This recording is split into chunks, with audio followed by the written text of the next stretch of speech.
हरियाणा में denotified tribes को मुख्यमंत्री ने दी सौगात। प्रदेश में विमुक्त और घुमंतू जाति के लोगों को मिलेगा अपना घर। पीएम आवास योजना के तहत दिए जाएंगे मकान।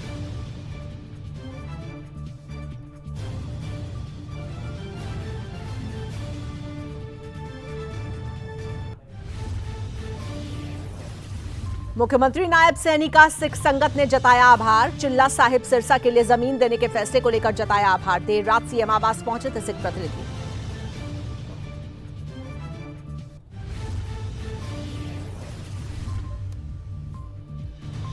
रेवाड़ी दौरे पर पहुंचे हरियाणा विधानसभा चुनाव सह प्रभारी बिप्लब देव। कार्यकर्ताओं के साथ की बैठक। कार्यकर्ताओं को दिया जीत का मंत्र। बैठक के बाद बिप्लब देव का बयान। सभी 22 जिलों का दौरा कर कार्यकर्ताओं के साथ करेंगे मीटिंग।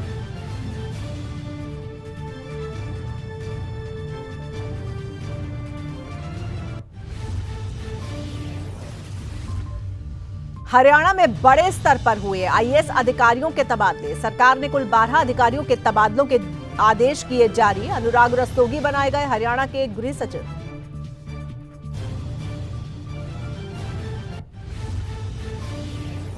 बांदीपुरा के सुंबुल में हादसा। झेलम नदी में गिरा तेज रफ्तार टैंकर। हादसे के बाद टैंकर चालक लापता। एसडीआरएफ का बचाव कार्य जारी।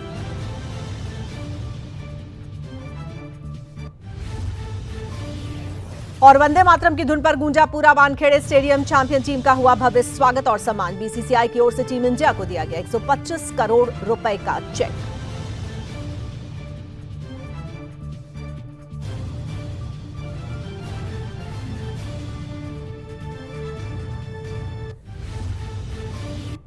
नमस्कार, बहुत स्वागत आप सभी का। सूर्य समाचार देख रहे हैं आप। आपके साथ मैं हूं अजिता जैन और ये अहम खबर आपको बताएं।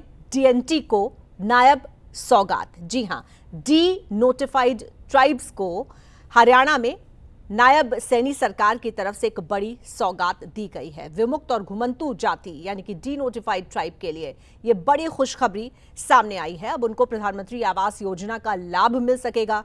मुख्यमंत्री नायब सैनी ने अनुसूचित जाति को समान आरक्षण का फायदा देने के लिए केंद्र सरकार को चिट्ठी लिखने का भी आश्वासन दिया है।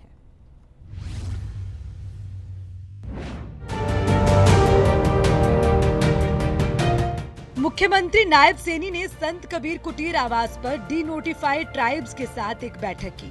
उन्होंने बाबा लखी शाह बंजारा जी की जयंती के अवसर पर उनसे मिलने आए बंजारा समाज के प्रतिनिधियों को संबोधित किया। उन्होंने विमुक्त घुमंतू जाति के लोगों को प्रधानमंत्री आवास योजना शहरी और ग्रामीण के तहत आवास की सुविधा मिलेगी। उन्होंने घोषणा करते हुए कहा कि आगामी 31 अगस्त को सरकारी तौर पर विमुक्त दिवस मनाया जाएगा। एक योजनाबद्ध तरीके से हमारी ये डबल इंजन की सरकार कर रही है। सरकार की ये सोच है, एक भी सर ऐसा नहीं रहेगा जिस सर के ऊपर छत नहीं होगी।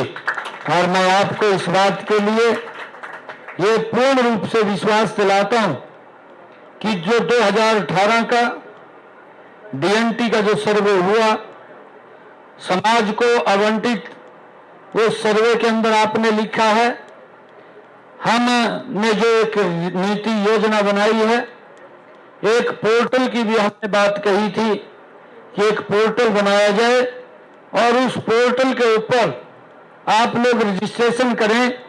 जिसके पास मकान नहीं है या जिसके पास प्लॉट नहीं है, वो प्लॉट भी और मकान भी देने की व्यवस्था वो हमारी सरकार करेगी। मुख्यमंत्री नायब सैनी ने कहा कि इन जातियों के कल्याण और उन्हें मुख्य धारा में लाने के लिए राज्य सरकार ने अलग से बोर्ड का गठन कर दिया है और भविष्य में बोर्ड के सदस्य इन्हीं समाज से नामित किए जाएंगे। मुख्यमंत्री ने डीनोटिफाइड जनजाति विकास निगम के गठन का आश्वासन भी दिया। आप लोगों को वो सम्मान देने का काम किया है। आज डीएनटी के अंदर हमारे सभी भाई यहाँ पर आए हैं और पीछे भी, क्योंकि जब इसका बोर्ड बना और उसको लेकर के आदरणीय मनोहर लाल जी ने बहुत डीपली आप लोगों के हित में काम किए हैं। इसका विकास निगम एक बनाने का भी निर्णय लिया है। उसका जल्दी ही वो भी अपने कार्य में अमल में आ जाएगा और जिसके माध्यम से आप लोगों तक और सुविधाएं गति से वो पहुंचे, उसका यही हेतु और उसका दायित्व भी यही है कि आप कोई व्यक्ति वो सुविधा से ना छूटे और आप तक सरकार की योजना एक योजनाबद्ध तरीके से पहुंचे, उसके माध्यम से भी आप लोगों को इसका लाभ मिलने वाला है। और मैं आप लोगों को एक और इस बात से आश्वस्त करता हूं कि हमारे कुछ व्यक्ति हैं, इसी में से ही हमारे डीएनटी के सदस्य लगने चाहिए।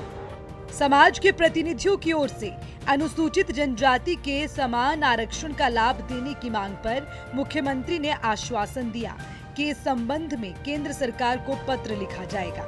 उन्होंने कहा कि अति पिछड़ा वर्ग जातियों के लिए सरकार कार्य कर रही है और अंत्योदय की भावना से कई कल्याणकारी योजनाएं चलाई जा रही हैं। सूर्य समाचार के लिए चंडीगढ़ से रवि चंदेल की रिपोर्ट।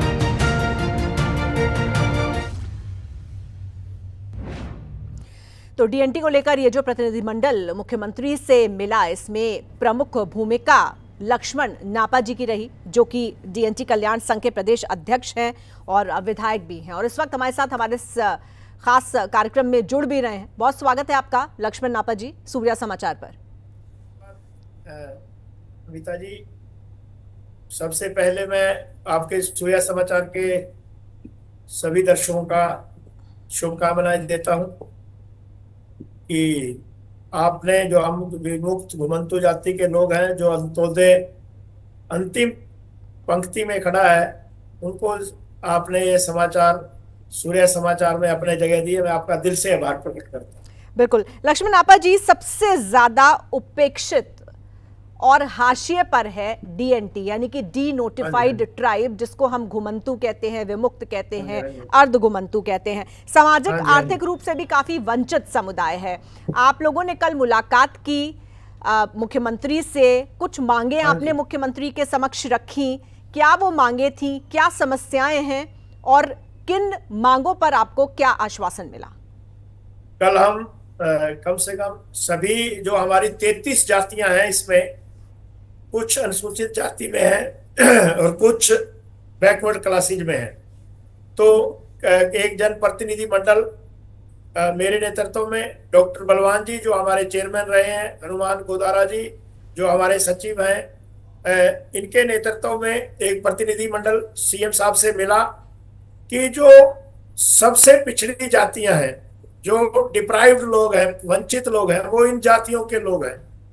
और भारतीय जनता पार्टी की सरकार जब से बनी है, पहली बार इन्होंने नोटिस किया है कि ये जो लोग हैं, हम 10% है, जितनी जनसंख्या है हमारी स्टेट में, उसके 10% लोग इन जातियों से हैं।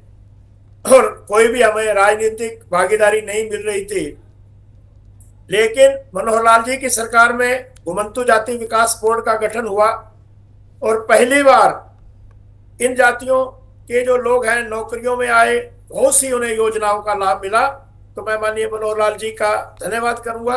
और अब नायब सैनी जी जो हमारे मुख्यमंत्री हैं, वो भी इन जातियों के बारे में चिंतित है और कल उन्होंने दिल खोलकर जो भी हमने मांगे रखी, कि सबसे पहली मांग हमारी थी कि सब व्यक्ति जो हमारे झुग्गी में बैठे हैं, झोपड़ियों में बैठे हैं, या कुछ लोग गांव में हैं जिनके पास प्लाट नहीं है, मकान नहीं है, उन सबको मकान मिले। तो माननीय मोदी जी की जो सोच है कि प्रत्येक व्यक्ति को छत मिले, तो नायब सैनी जी ने कल ही घोषणा कर दी कि जो भी घुमंतु जातियों के लोग हैं उन सबको हम आवास दिलवाएंगे। और दूसरी हमारी घोषणा थी, जो मांग थी कि जो हम जब देश आजाद हुआ तो कुछ लोग पंचायती जमीनों पर आके बैठ गए, जो 40, 50 साल, 60 साल से वहां बैठे हैं। तो जैसे ही लाल डोरे की योजना सरकार लेके आई, तो उन लोगों को भी मालिक बनाए। तो ये मांग भी माननीय मुख्यमंत्री जी ने मान ली कि आगे कैबिनेट में ले आकर इसको सभी लोग जो उसमें बैठे हैं उनको मालिकाना हक दिया जाएगा। ठीक है।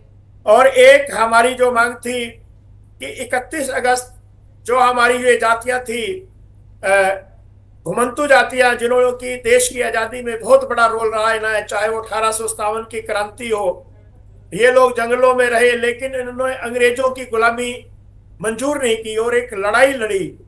लेकिन भारतीय जनता पार्टी की सरकार ने इन्होंने इनके हक के लिए एक जो बोर्ड का गठन किया और बहुत सी स्कीम अब उनको मिल रही है। तो माननीय नायब सैनी जी ने एक घुमंतू जाति विकास निगम की घोषणा की है कि एक विकास निगम बनाया जाएगा जिसमें घुमंतू जातियों के लोग ही चेयरमैन, वाइस चेयरमैन और इस बोर्ड निगम के सदस्य बनेंगे जी। और जैसे अनुसूचित जाति वित्त विकास निगम है, बैकवर्ड निगम है, ऐसे ही घुमंतू जाति विकास निगम का गठन होगा और इन लोगों को आवास की जब कोई भी कार्य है तो उनमें इनको बहुत फायदा होने वाला है। ये भी घोषणा कल माननीय सीएम साहब ने की। बिल्कुल। नापा जी, मुझे ये बताइए, 2014 में एक 3 साल के लिए सामाजिक न्याय और अधिकारिता मंत्रालय ने राष्ट्रीय आयोग का गठन किया था, जिसने 2017 में अपनी एक रिपोर्ट सौंपी थी, जिसके आधार पर एक आयोग बनाया गया। 2019 में विकास और कल्याण बोर्ड का गठन किया गया था, जो कि खासतौर से घुमंतू जाति के लिए ही किया गया था। बावजूद इसके अभी घुमंतू जाति, जिसको हम डीएनटी कहते हैं, उसकी क्या स्थिति है और आपको क्या लगता है क्यों जो डी नोटिफाइड ट्राइब है वो आज भी मुख्य धारा से दूर है, उससे अलग है, और क्यों जो हमारा विकासात्मक ढांचा है उसमें ये जाति शामिल नहीं हो पाई? मैं यही कहूंगा कि 2017 में जो वो कमेटी पहले राजीव जैन जी के अध्यक्षता में एक एडवाइजरी कमेटी बनी और उसी पे एक घुमंतू जाति विकास बोर्ड का गठन हुआ। डॉक्टर बलवान सिंह उसके चेयरमैन बने और मैं भी उसमें सदस्य था। तो हमने काफी काम किया उसमें। तो आज जो हमें पहचान मिली है घुमंतू जातियों तो उस बोर्ड की वजह से मिली है। तो काफी माननीय मनोहर लाल जी के नेतृत्व में एक 18 एजेंडे आए थे, उनके नेतृत्व में एक मीटिंग थी और 20 एसीएस उसमें शामिल हुए थे। तो उसमें एक 18 एजेंडे पास हुए थे। तो वो भी हमने कल नायब सैनी जी के सामने रखे हैं कि इन 18 एजेंडों को लागू किया जाए। उसमें बहुत से ऐसे कार्य हैं, कोई जैसे कोई घुमंतू जाति का व्यक्ति अपना काम चलाने के लिए लोन लेना चाहता है, वो ले सकता है। उनके लिए आवास की योजना का प्रबंध है, उनकी पेंशन का है, आधार कार्ड बनाने का है। तो बहुत से ऐसे कार्य हैं उस 18 एजेंडे जो उस टाइम मनोहर लाल जी के नेतृत्व में पास किए। तो कल नायब सैनी जी ने मान लिया कि ये सारे 18 एजेंडे हम पास करेंगे और इन लोगों को ये सुविधा मिलेगी। बिल्कुल। लक्ष्मण नापा जी, मैं चाहती हूँ कि आपके माध्यम से और हमारे इस कार्यक्रम के माध्यम से, हमारी इस चर्चा के माध्यम से जो दर्शक हैं, जो लोग हैं, वो भी जाने आखिर की जो घुमंतू जाति है जिसकी हम बात कर रहे हैं, किस तरह से वो किन चुनौतियों का सामना करती है, चाहे वो अपनी आजीविका को लेकर हो या फिर और भी तमाम तरह की चुनौतियां हैं। तो क्या वो दिक्कतें हैं, क्या परेशानियां हैं, किस तरह से संघर्ष ये जाति करती आई है अपने जीवन यापन के लिए, अपने सर्वाइवल के लिए?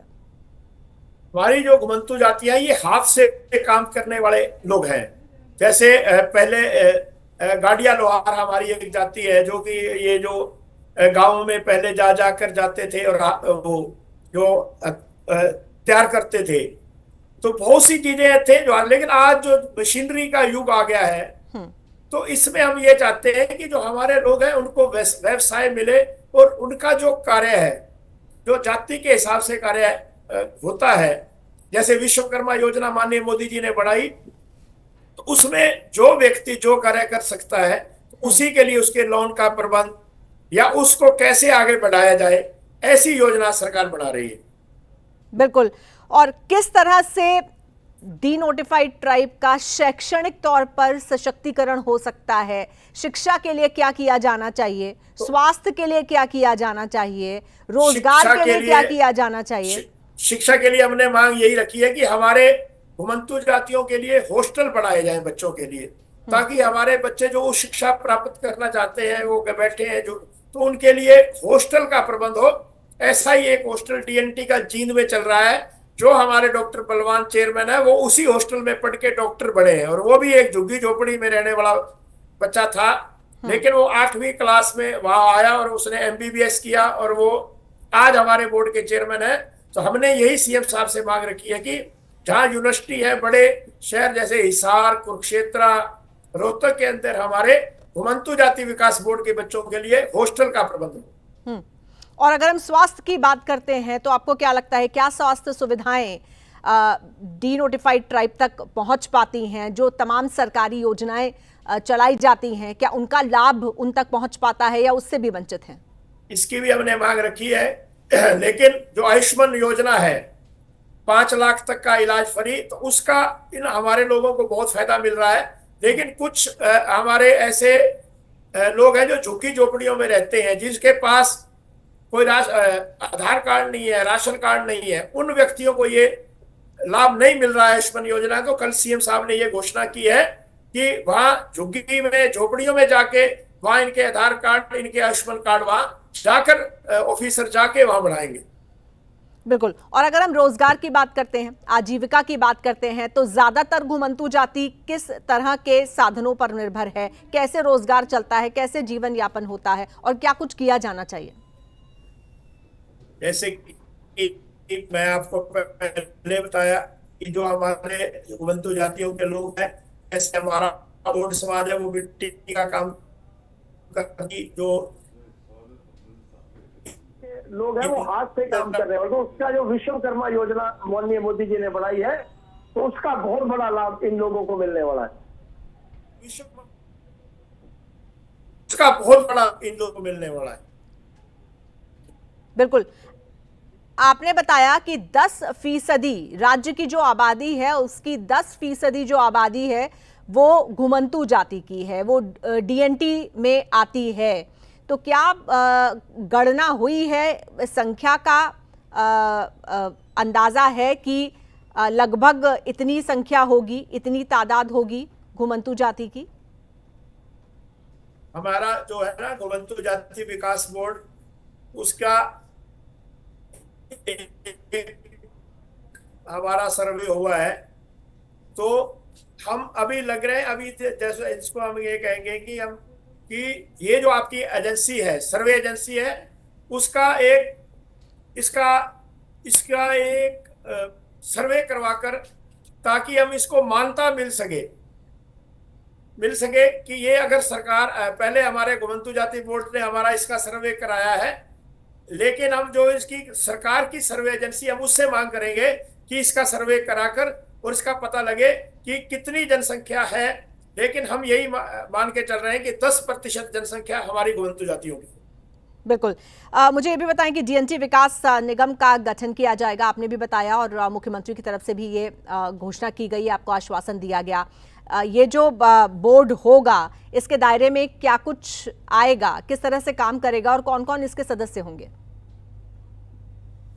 घुमंतू जाति विकास बोर्ड बना हुआ है, लेकिन अब हम घुमंतू जाति विकास निगम की बात कर रहे हैं। जी, निगम का गठन होते ही जो सेंटर से भी बहुत फंड है जो स्टेट को मिलते हैं, और वो विकास निगम के थ्रू ही मिलेंगे। और विकास निगम में जो गठन होगा, तो माननीय मुख्यमंत्री जी ने हमें विश्वास दिलाया है कि इसमें घुमंतू जातियों के लोग ही चेयरमैन, बोर्ड, इसके विकास निगम के सदस्य वो बनेंगे।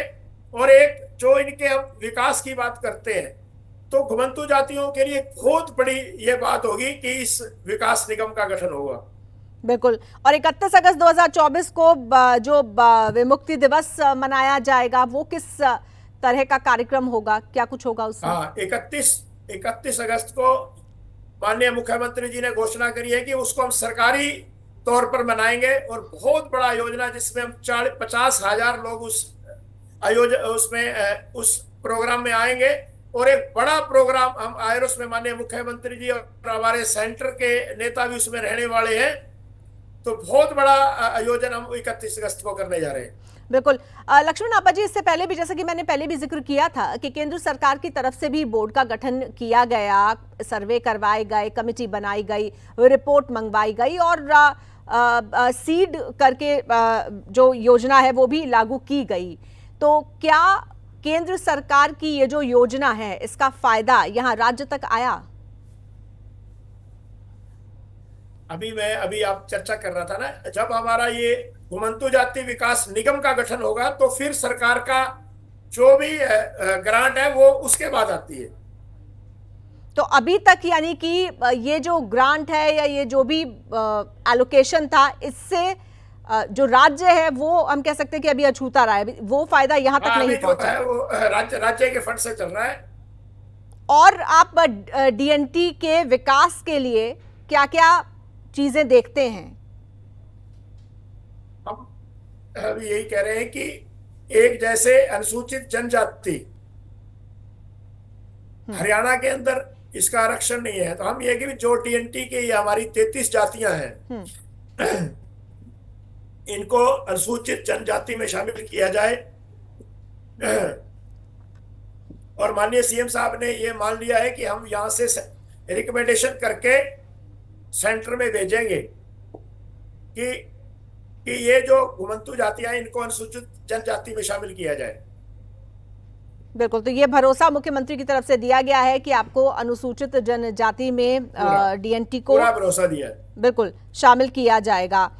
और मैं आपसे ये जानना चाह रही थी कि आने वाले समय में क्या कोई लक्ष्य आप लोग लेकर चले हैं कि एक टाइम फ्रेम होता है कि इतने समय तक हमको इस जाति को मेन स्ट्रीम में लाकर खड़ा करना है और बाकी जो विकासशील समाज है या विकसित समाज है उसका हिस्सा बनाना है?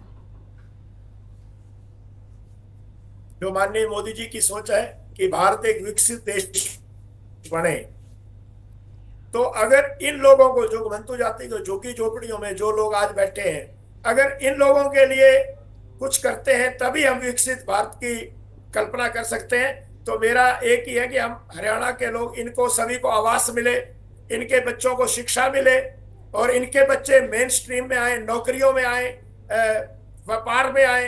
यही मेरी इच्छा है कि हम इन लोगों के लिए काम कर सकें। बिल्कुल, आपने एक बहुत महत्वपूर्ण बात शुरू में बोली थी लक्ष्मण आपा जी की ये जो घुमंतु जाति है इसका काफी अहम योगदान रहा है।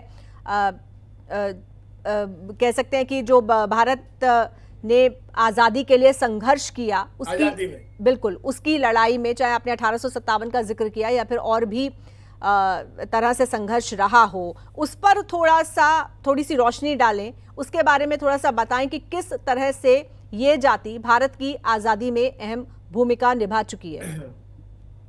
1857 की क्रांति में हमारे घुमंतु जातियों के लोगों ने, विमुक्त जाति के लोगों ने हिस्सा लिया जी। तो अंग्रेजों ने ऐसे कानून बना दिए कि जो भी हमारी जातियां थी उनको थाने के अंदर हाजिरी लगानी पड़ती थी। तो वो जो अंग्रेज सरकार थी वो इतनी डर गई थी इन लोगों की कि ये लोग जो आजादी का मूवमेंट चल रहा था तो बहुत बड़ा रोल रहने वाला है, तो उन्होंने इनको क्रिमिनल बना दिया। सुबह और शाम को इनको थानों में हाजिरी लगानी पड़ती थी।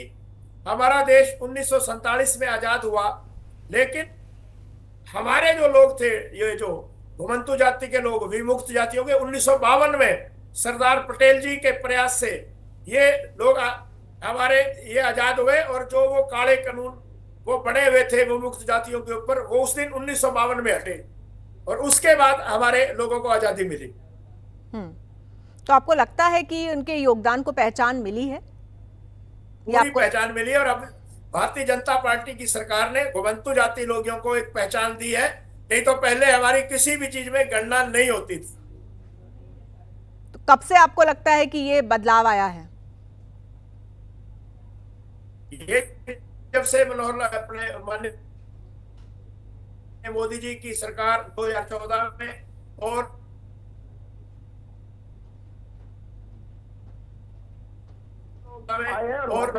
बच्चे आज जनता पार्टी की सरकार की देन है। बिल्कुल, तो हमारे इस कार्यक्रम के माध्यम से आप क्या कहना चाहते हैं भारतीय जनता पार्टी की सरकार को, मुख्यमंत्री नायब सैनी को, खासकर जिनसे आप कल मिले, जिन्होंने आपको भरोसा दिया और आपके हक में कई फैसले लिए, उनका ऐलान किया?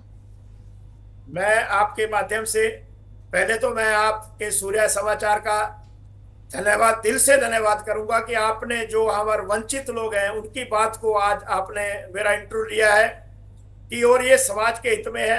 मैं माननीय मुख्यमंत्री मनोहर लाल जी का, जो हमारे पूर्व में मुख्यमंत्री रहे, अब माननीय नायब सैनी जी का दिल से धन्यवाद करता हूं कि उन्होंने हमारी घुमंतु जातियों के बारे में सोचा है। और 31 अगस्त को जो हम विमुक्ति दिवस मनाने जा रहे हैं उसमें भी हमें बहुत से तोहफे नायब सैनी जी की तरफ से मिलने वाले हैं। चलिए, बहुत शुभकामनाएं सूर्य समाचार की तरफ से, हमारी तरफ से आपको लक्ष्मण आपा जी, और हम उम्मीद करते हैं कि मैडम धन्यवाद। डीएनटी जो लंबे समय से अपने लिए समान विकास के तौर पर जो मांगे रखती आ रही है वो जल्द से जल्द पूरी हो और सभी को समान हक मिले और आप लोग भी उसी तरह से मुख्य धारा का हिस्सा हों जैसे बाकी जनजातियां हैं। बहुत धन्यवाद आपका हमारे साथ जुड़ने के लिए और इस चर्चा में शामिल होने के लिए। और इसी के साथ इस खास कार्यक्रम में इतना ही। वक्त एक ब्रेक का है। देखते रहिए सूर्या समाचार। नमस्कार।